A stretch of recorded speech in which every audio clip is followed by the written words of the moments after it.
जय Hind everyone. Welcome to government exams funda. आज आपका एफकेट का एग्ज़ाम हुआ था 26 अगस्त को। कल भी आपका एफकेट का एग्ज़ाम है, परसों भी आपका एफकेट का एग्ज़ाम है। अलग अलग शिफ्ट्स के अंदर एग्ज़ाम होगा। आज जिस तरह के प्रश्न पूछे गए हैं मैथ से, उन्हें हम यहाँ पर देखने वाले हैं। उन्हें किस तरह से अप्रोच किया जा सकता था वो देखेंगे, क्योंकि जिस तरह के क्वेश्चन आपको आज देखने को मिले हैं ना, मोर और लेस उसी तरह के क्वेश्चंस आपको कल भी देखने को मिलने वाले हैं। तो ये वीडियो आपके लिए बहुत ज़्यादा महत्वपूर्ण रहने वाली है अगर आपका एग्ज़ाम कल है, अगर आपका एग्ज़ाम परसों है। इसके अलावा अगर आपका कल और परसों एग्ज़ाम है, हमने एक जीके क्वेश्चंस के ऊपर भी वीडियो डाल दी है, जो एक्सपेक्टेड क्वेश्चंस, एक्सपेक्टेड टॉपिक्स आपको कल देखने को मिल सकते हैं। उस वीडियो को भी एक बार ज़रूर गो थ्रू कर लेना। इसके अलावा जो ये वीडियोस की पीडीएफ रहेगी वो हमारी एप्लीकेशन के ऊपर अवेलेबल होगी। एप्लीकेशन का नाम है गवर्नमेंट एग्जाम्स फंडा। प्ले स्टोर से डाउनलोड कर सकते हैं। यहाँ पर जो स्टडी मटेरियल का ऑप्शन है, इसके अंदर आपको पीडीएफ मिल जाएगी। अगर आप मॉक टेस्ट देना चाहते हैं एफकेट का, तो यहाँ पर फ्री टेस्ट के कॉलम में जाएंगे तो आपको एफकेट के full length mock test free देखने को मिलेंगे। तो चलिए, अभी जो आपके मेमोरी बेस्ड क्वेश्चंस हैं मैथ सेक्शन से रिलेटेड, उन्हें हम यहाँ पर सॉल्व करते हैं। देखते हैं कि कैसे जल्द से जल्द हम अपने आंसर तक पहुंच सकते थे। अभी हम यहाँ पर सबसे पहले प्रश्न को देखते हैं। 10 वर्ष पहले की बात है। एक फैमिली के अंदर 4 मेंबर्स थे जिनकी एवरेज एज कितनी थी? 24 ईयर्स। 10 वर्ष पहले की बात की जा रही है। लेकिन होता क्या है, ये जो 10 वर्ष का अंतराल था ना, इसके बीच में 2 बच्चों का जन्म हो जाता है। 2 नए फैमिली मेंबर्स जो है फैमिली के अंदर ऐड हो जाते हैं। और यहाँ पर बता रखा है कि जो 2 नए फैमिली मेंबर्स ऐड हुए हैं फैमिली के अंदर, उनकी एज का डिफरेंस जो है आपस में 2 ईयर्स का है। और होता क्या है, एवरेज एज पूरी फैमिली की 10 वर्षों के बाद भी सेम रहती है। तो आपको यह बताना है कि जो सबसे छोटा बच्चा है उसकी एज यहां पर क्या रहेगी, समझने की कोशिश करना। 10 वर्ष पहले की बात है, फैमिली के अंदर 4 मेंबर्स थे और एवरेज एज कितनी थी? 24। यानी पहले बंदे के पास में भी कितना था? 24। दूसरे बंदे के पास में भी कितना था? 24। तीसरे बंदे के पास में भी था 24। फोर्थ वाले बंदे के पास में भी था 24। एवरेज का मतलब होता है कि हम इक्वली डिस्ट्रीब्यूट कर सकते हैं उसे हर एक बंदे के अंदर। अभी हम कायदे से चलते तो 10 वर्षों के बाद में इनकी एवरेज एज 10 वर्ष से बढ़ जानी चाहिए थी। रूल तो हमारा यही कहता है। अभी हम 2 नए फैमिली मेंबर्स की बात नहीं कर रहे। मान लीजिए यहां पर 4 ही फैमिली मेंबर्स होते और 10 वर्ष के बाद में हम बात करते तो इनकी एवरेज एज कितनी हो जाती? 34 हो जाती। इनके पास में कितना आना चाहिए था? 34 आना चाहिए था। लेकिन अभी इसी दौरान होता क्या है, 2 नए बच्चे फैमिली के अंदर ऐड हो जाते हैं। जब ऐसा होता है तो एवरेज एज जो है सेम रहती है। यानी अभी बच्चे कितने हैं? 6। मतलब टोटल फैमिली के अंदर मेंबर्स कितने हैं? 6 हैं। और एवरेज एज कितनी है? एवरेज एज हमारे पास में है 24। इसे हम थोड़ा सा साफ साफ लिख लेते हैं। 10 वर्ष पहले हर एक बंदे के पास में 24 था। 10 वर्ष के बाद में अगर 4 ही बंदे होते तो 34 होना चाहिए था। लेकिन हमें यहां पर कंडीशन दे रखी है कि 2 नए बंदे ऐड हो गए फैमिली में, जिसकी वजह से एवरेज एज जो है सेम रहती है। यानी अभी फैमिली के अंदर मेंबर कितने हैं? टोटल 6 मेंबर हैं और एवरेज एज कितनी है? 24। अभी मुझे बताइए, यहां पर 34 होना चाहिए था, लेकिन इन 4 बंदों के पास में कितना है? 24। यानी यहां पर डिफरेंस कितने का आ गया? 40 का डिफरेंस आ गया। 2 जो नए बंदे फैमिली के अंदर ऐड हुए हैं, उनकी टोटल एज यहां पर कितनी आ रही है? 48 आ रही है। 48 में से 40 का नुकसान जो यहां पर हुआ था वो इनके पास में क्या है? यानी यहां पर सम हमारे पास में कितना बचा? 8 ईयर्स। यानी कि जो 2 नए बच्चे ऐड हुए हैं फैमिली के अंदर, उनकी टोटल आयु मिलाकर कितनी है? 8 है। अगर उनकी टोटल आयु 8 है और उनकी एज के बीच में डिफरेंस 2 वर्ष का है, इसका मतलब जो बड़े वाला फैमिली मेंबर है उसकी एज होगी 5, जो छोटे वाला फैमिली मेंबर होगा उसकी एज होगी 3। यानी यहां पर आपका आंसर क्या होगा? Option number B, 3 years. जो सबसे छोटा बच्चा है उसकी आयु यहां पर कितनी है? 3 ईयर्स की है। काफी सिंपल प्रश्न था। देखिए, 10 वर्ष पहले 4 बंदों की एवरेज एज जो है 24 थी। 10 वर्ष के बाद में उनकी एवरेज एज 10 से बढ़नी चाहिए थी, 34 होनी चाहिए थी। लेकिन 10 वर्ष के बाद में भी इनकी एवरेज एज 24 रही। तो ये जो 10 का नुकसान हुआ है, ये गया कहाँ? एवरेज के अंदर क्या होता है कि जितने बंदे होते हैं उनमें इक्वली डिस्ट्रीब्यूट हो जाता है। यानी यहां पर जो 40 का नुकसान हुआ है, ये 40 डिस्ट्रीब्यूट हुआ था इन दो बच्चों के बीच में, जिनका टोटल कितना था? 48 था। 48 में से 40 तो इन 4 लोगों ने अपनी एवरेज में से निकाल के दिया है। यानी दोनों बच्चों की टोटल एज कितनी होगी? 8। बड़े वाले बच्चे की एज होगी 5, छोटे वाले बच्चे की एज होगी 3। तो चलिए बढ़ते हैं आगे। अभी हम यहां पर अगले प्रश्न की तरफ चलते हैं। Difference between compound interest and simple interest on sum amount for duration of 2 years and 10% rate of interest is 631। So what was the principal amount? देखिए, जब भी कंपाउंड इंटरेस्ट और सिंपल इंटरेस्ट का डिफरेंस आपको दे रखा हो 2 वर्षों का, तो सीधा सीधा फॉर्मूला आप अप्लाई कर सकते हैं। फॉर्मूला क्या है? डिफरेंस बराबर होगा प्रिंसिपल रेट का स्क्वायर डिवाइडेड बाय 100 स्क्वायर। अभी इसके अंदर वैल्यू अगर आप पुट करेंगे ना, तो आपके पास में आंसर आ जाएगा। 2 वर्षों का डिफरेंस कितना है? 631 है। प्रिंसिपल अमाउंट आपको यहां पर निकालना है। रेट आपका 10 है। 10 का स्क्वायर कितना हो जाएगा? 100 हो जाएगा। नीचे आपका 100 इंटू 100 हो जाएगा। एक आपका 100 यहां पर कैंसिल हो गया। एक 100 को क्रॉस मल्टीप्लाई करेंगे तो यहां पर प्रिंसिपल आपका कितना आ जाएगा? 63,100। तो ये आपका यहां पर प्रिंसिपल अमाउंट आ गया। सिंपल सी चीज है, जब भी 2 वर्षों का डिफरेंस आपको दे रखा होगा तो सीधा फॉर्मूला आपको अप्लाई करना है। Difference is equal to principal R square divided by 100 square. Value आपको यहां पर पुट करनी है। डिफरेंस आपको दे रखा था, प्रिंसिपल निकालना था, रेट आपको दे रखा था, तो यहां पर आपका आंसर कितना हो जाएगा? 63,100। तो चलिए चलते हैं आगे। अभी हम यहां पर अगले प्रश्न की तरफ चलते हैं। Selling price of an item is 144 rupees. Selling price यहां पर है आपका 144 रुपीज। अभी कॉस्ट प्राइस जो है हमारा, वो न्यूमेरिकल वैल्यू में बिल्कुल बराबर है प्रॉफिट परसेंटेज के। यानी प्रॉफिट परसेंटेज जितनी आपकी है ना, उसकी वैल्यू है कॉस्ट प्राइस के बराबर। आपको यहां पर यह बताना है कि कॉस्ट प्राइस की वैल्यू आपकी क्या होगी। हमें निकालना क्या है? कॉस्ट प्राइस निकालना है। अभी प्रॉफिट परसेंटेज का फॉर्मूला क्या होता है? Profit divided by CP into 100। अभी यहां पर आपको दे रखा है कि प्रॉफिट परसेंटेज बराबर है कॉस्ट प्राइस के, तो ये भी आपका कॉस्ट प्राइस हो गया। तो आप ऐसे लिख सकते हैं कॉस्ट प्राइस का स्क्वायर। अभी ये आपका प्रॉफिट है। प्रॉफिट आपका क्या होता है? Selling price minus cost price into 100। तो ये आपकी इक्वेशन यहां पर बन जाएगी। इसे हम सॉल्व कर लेते हैं। यहां पर आपको वैल्यू दे रखी है सेलिंग प्राइस की, जो है आपकी 144। यहां पर कॉस्ट प्राइस आ गया आपका, यहां पर आ गया इंटू 100। अभी देखिए यहां पर बेस्ट वे आपका क्या रहेगा? बेस्ट वे रहेगा कि अगर आप यहां पर वैल्यू पुट कर लेते हैं। अभी जैसे यहां पर 80 है, मैं 80 पुट करके देखता हूं।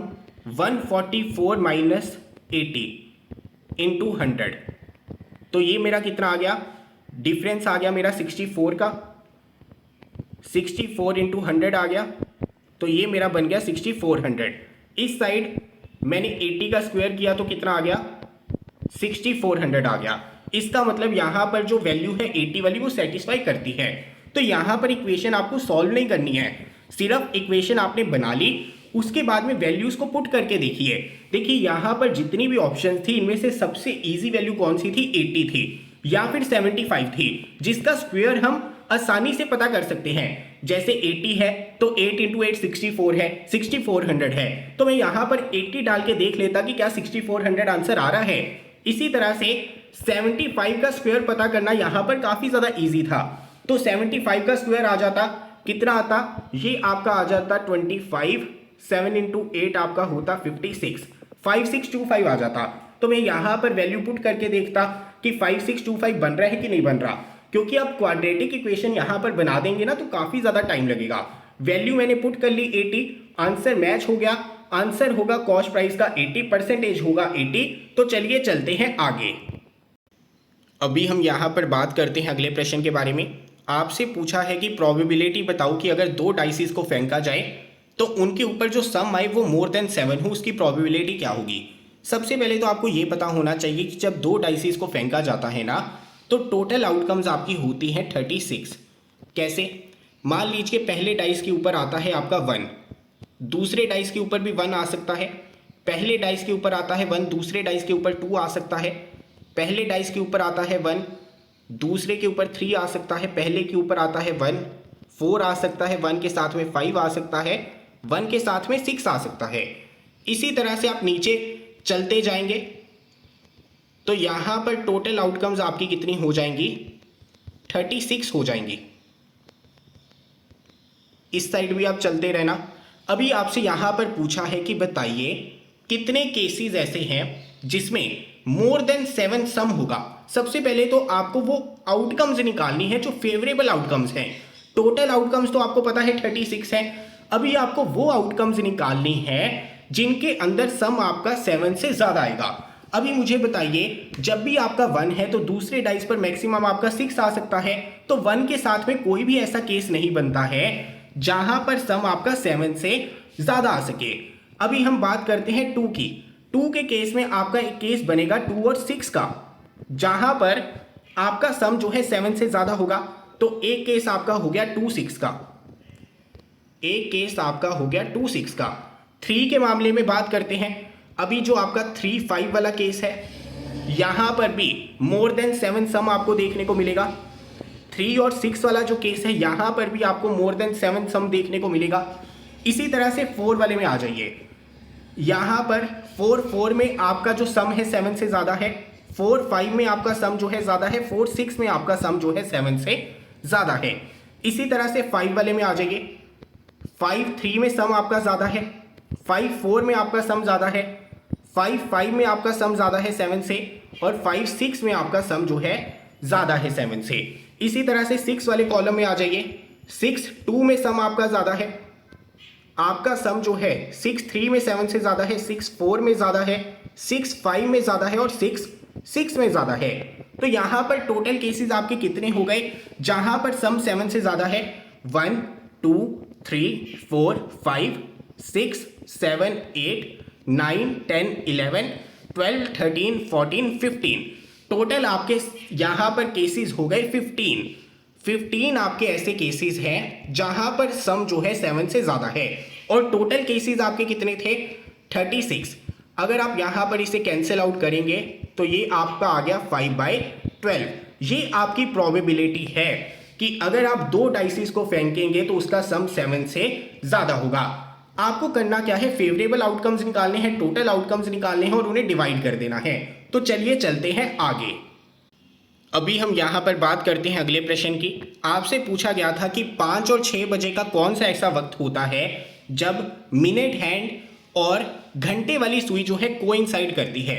सबसे पहले तो आपको यहां पर फॉर्मूला पता होना चाहिए। फॉर्मूला क्या होता है? Theta is equal to 11/2 into minute minus 30 into और।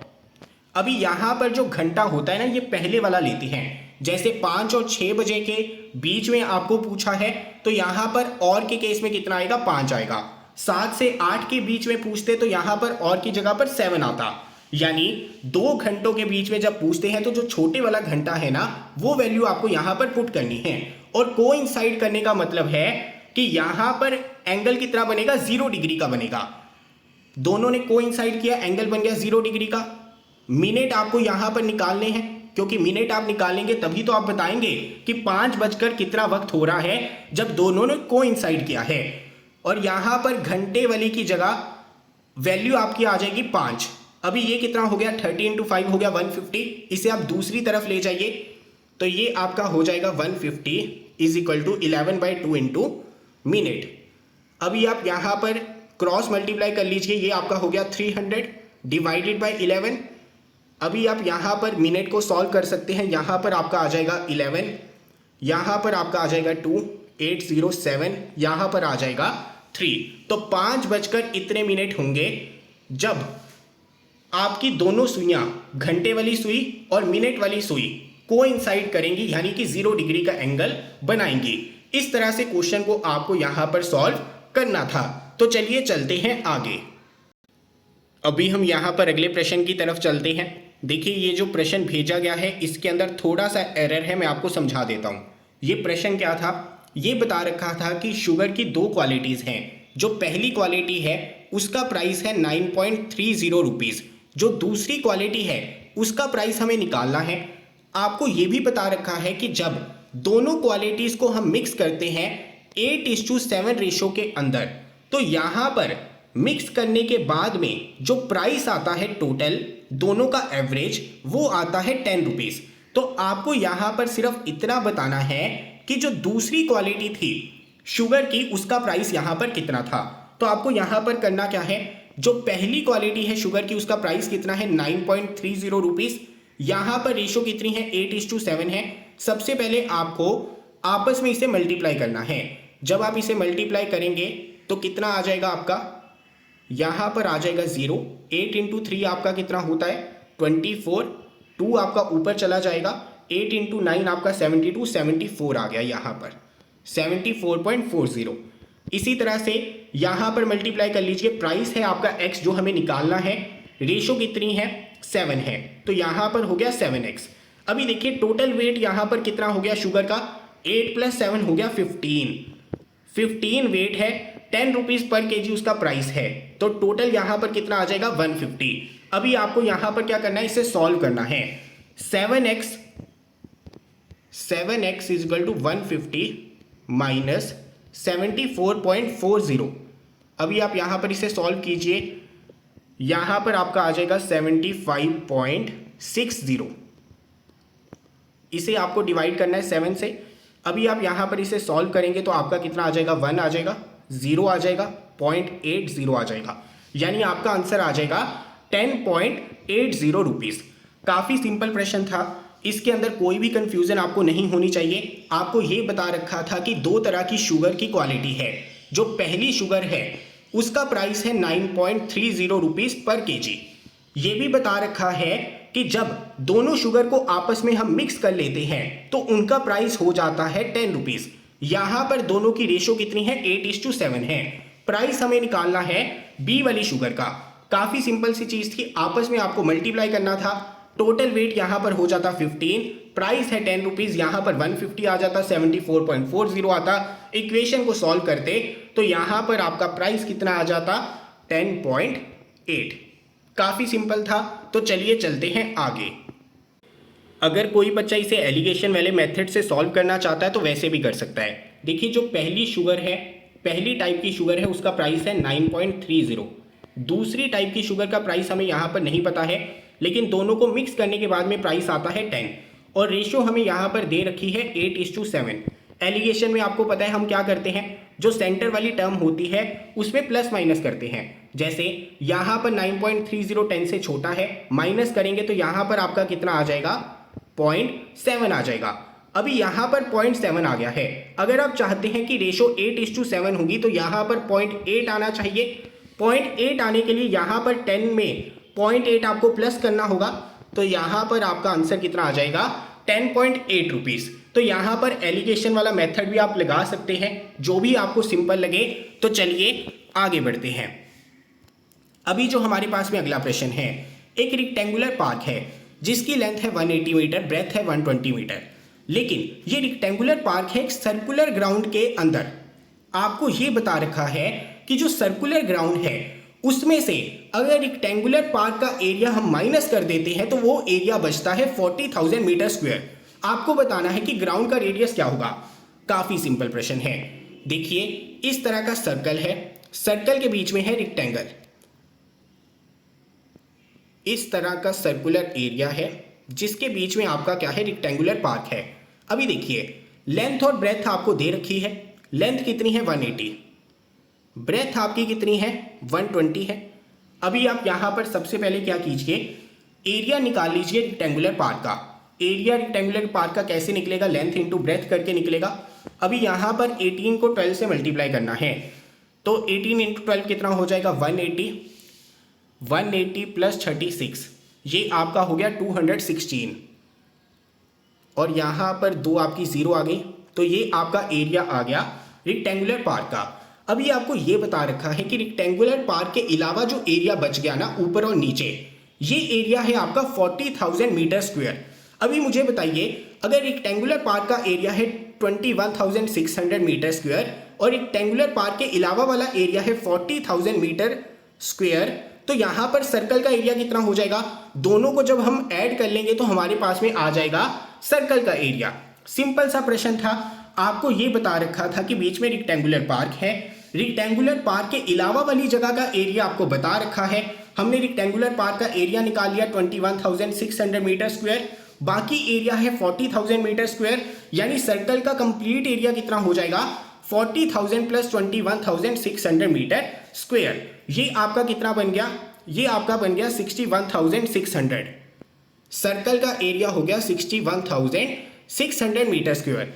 अभी मुझे बताइए, सर्कल के एरिया का फॉर्मूला क्या होता है? पाई आर स्क्वायर। अभी आपको करना क्या है, यहां पर पाई की वैल्यू पुट कर लेनी है और रेडियस आपको यहां पर निकाल लेना है, सॉल्व करना है इसे। आपको रफली अराउंड आपका 140 के आसपास आंसर आएगा, रेडियस आएगा। तो इस तरह से इस क्वेश्चन को अप्रोच करना था। काफी सिंपल प्रश्न था। आपको बता रखा था कि सर्कल के अंदर एक रेक्टेंगुलर पार्क है, लेंथ और ब्रेथ दे रखी है, उसका एरिया निकाल लिया। रेक्टेंगुलर पार्क के अलावा वाला एरिया दे रखा था, दोनों को ऐड करेंगे तो सर्कल का एरिया आ जाएगा। सर्कल के एरिया का फॉर्मूला होता है पाई आर स्क्वायर। वैल्यूज पुट करनी थी, आंसर आपका यहां पर रेडियस का आ जाना था। तो चलिए चलते हैं आगे। अभी हम यहां पर अगले प्रश्न की तरफ चलते हैं। आपको यहां पर यह बता रखा है कि 2 ट्रेन चलती हैं, एक चलती है पॉइंट ए से, एक चलती है पॉइंट बी से। जो पहली ट्रेन है उसकी स्पीड है 50 किलोमीटर पर आवर, जो दूसरी ट्रेन है उसकी स्पीड है 40 किलोमीटर पर आवर। आपको यह बता रखा है कि जब दोनों मीट करते हैं तो जो फास्टर वाली ट्रेन है वो 100 किलोमीटर ज्यादा ट्रेवल कर लेती है। मुझे बताइए यहां पर रिलेटिव स्पीड कितनी है? रिलेटिव स्पीड है यहां पर 10 इस वजह से मैं निकाल रहा हूं क्योंकि मुझे यहां पर डिफरेंस निकालना है कि ये 100 किलोमीटर जो ज्यादा ट्रेवल की है पहली वाली ट्रेन, वो कितने घंटों के अंदर की है। क्योंकि 1 घंटे के अंदर ये 50 किलोमीटर चलेगी, ये 1 घंटे के अंदर 40 किलोमीटर चलेगी, तो 1 घंटे के अंदर ये 10 किलोमीटर ज्यादा चलेगी। लेकिन यहां पर यह बता रखा है कि पहली वाली ट्रेन 100 किलोमीटर ज्यादा चलती है जब दोनों मीट करते हैं। तो 100 किलोमीटर ज्यादा चलने के लिए इसे 10 घंटे चलना होगा। यानी जब दोनों मीट करते हैं तो 10 घंटे का टाइम जो है बीत चुका है, जिसका मतलब पहली ट्रेन ने यहां पर ट्रेवल किया होगा 500 किलोमीटर, दूसरी ट्रेन ने 10 घंटे में ट्रेवल किया होगा 400 किलोमीटर। आपसे यहां पर टोटल डिस्टेंस पूछा है, टोटल डिस्टेंस कितना हो जाएगा? 500 प्लस 400 यानी 900 किलोमीटर। तो इसका आंसर होगा 900 किलोमीटर। काफी सिंपल प्रश्न था। आपको यहां पर यह बता रखा था कि 2 पॉइंट है ए और बी, 2 ट्रेन आपकी मिलती हैं आपस में, लेकिन जो फास्टर वाली ट्रेन है वो 100 किलोमीटर ज्यादा ट्रेवल कर लेती है मीटिंग पॉइंट तक पहुंचते पहुंचते। अगर इसकी स्पीड थी 50, इसकी स्पीड थी 40, 10 किलोमीटर 1 घंटे में फर्क आता है, तो 100 किलोमीटर फर्क आएगा 10 घंटे के अंदर। यानी 10 घंटे के बाद में दोनों यहां पर मिलते हैं। 10 घंटे के अंदर पहली वाली ट्रेन ट्रेवल करेगी 500, दूसरी वाली ट्रेन ट्रेवल करेगी 400, टोटल डिस्टेंस हो गया 900। यही हमारा आंसर था। तो चलिए चलते हैं आगे। अभी हम यहां पर अगले प्रश्न की तरफ चलते हैं। If there is 2 numbers p equal to a square b, q equal to ab square, यहां पर a और b प्राइम नंबर्स हैं, आपको निकालना है HCF और LCM। काफी सिंपल है। p आपका क्या है? a स्क्वायर b है, और यहां पर q क्या है? आपका ab स्क्वायर है। देखिए, जब भी आपको LCM निकालना है ना, तो मैक्सिमम पावर लेनी है जो भी दोनों नंबर्स के अंदर अवेलेबल है। जैसे a की मैक्सिमम पावर यहां पर अवेलेबल है स्क्वायर, b की मैक्सिमम पावर यहां पर अवेलेबल है स्क्वायर, तो LCM हो जाएगा a स्क्वायर b स्क्वायर। इसी तरह से जब आपको HCF निकालना है तो मिनिमम पावर लेनी है जो दोनों के बीच में कॉमन है। जैसे यहां पर मिनिमम पावर a की कितनी है? 1, b की कितनी है? 1, तो यहां पर HCF हो जाएगा ab। अगर आपको इस तरह से ये चीज नहीं समझ लगती है तो आप सॉल्व भी कर सकते हैं। मान लीजिए आपके पास में ये दे रखा है p equal to a square b, तो 2 प्राइम नंबर्स ले लीजिए। एक प्राइम नंबर आपका 2 होता है, एक आपका होता है 3। यहां पर a की जगह 2 पुट कर लीजिए, 2 इंटू 2 इंटू 3, तो ये आपका कितना हो गया? 12 हो गया। इसी तरह से यहां पर आपका दूसरा नंबर है, ये आपका कितना हो गया?